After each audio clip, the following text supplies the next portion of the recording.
आपकी सैलरी तो ठीक है, लेकिन उसका एक बड़ा हिस्सा टैक्स में कट जाता है। इस वजह से आपकी टेक होम सैलरी कम हो जाती है और आप अपनी ज़रूरतों को पूरा नहीं कर पाते। तो घबराइए नहीं, इस वीडियो में हम आपको टैक्स बचाने के 6 तरीके बता रहे हैं जो नौकरी पेशा लोगों के लिए बहुत काम के हैं। नौकरी पेशा लोगों की सैलरी का एक हिस्सा ईपीएफ खाते में जाता है। इस पर सेक्शन 80C के तहत आपको छूट मिलती है।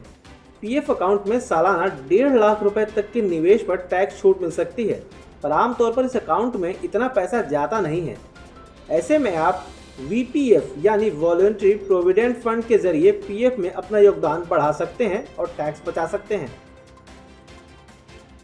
टैक्स बचाने में एनपीएस यानी नेशनल पेंशन स्कीम भी आपकी मदद करती है। आप इस स्कीम के तहत लंबे समय के लिए निवेश कर सकते हैं। इसमें निवेश करने पर रिटायरमेंट की उम्र में आपको एक बड़ा फंड मिलता है। साथ ही आपकी एन्युटी की रकम और उसकी परफॉर्मेंस के आधार पर मंथली पेंशन भी मिलती है। इस स्कीम के तहत निवेश करने पर आपको सेक्शन 80CCD1B के तहत 50,000 रुपए की अतिरिक्त टैक्स छूट मिल सकती है। ये उन नौकरी पेशा लोगों के लिए है जो किराए के मकान में रहते हैं। ऐसे लोग एचआरए यानी हाउस रेंट अलाउंस के जरिए टैक्स में छूट ले सकते हैं। लेकिन इस पर टैक्स छूट कितनी मिलेगी, ये 3 बातों पर निर्भर करती है। पहली, कंपनी की ओर से मिली पूरी रकम। दूसरी, आपकी सैलरी यानी बेसिक प्लस डीए का 40% या 50%। और तीसरी, वास्तविक किराया भुगतान जो आपकी सैलरी का 10% होना चाहिए।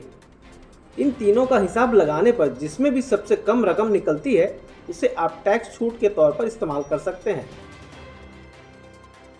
लाइफ इंश्योरेंस पॉलिसी के जरिए भी आप टैक्स में छूट ले सकते हैं।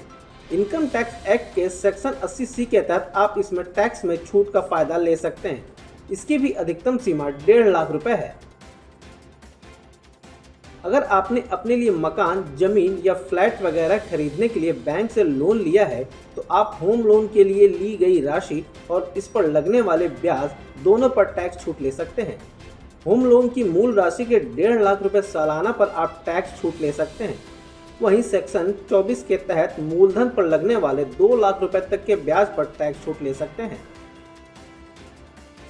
आप पीपीएफ अकाउंट के तहत भी टैक्स में छूट ले सकते हैं। ये अकाउंट अधिकतम 15 सालों के लिए खुला रहता है। इसमें मैच्योरिटी पर मिलने वाला फंड और ब्याज की रकम टैक्स फ्री रहती है, इसलिए आप इसमें भी निवेश करके टैक्स की बचत कर सकते हैं।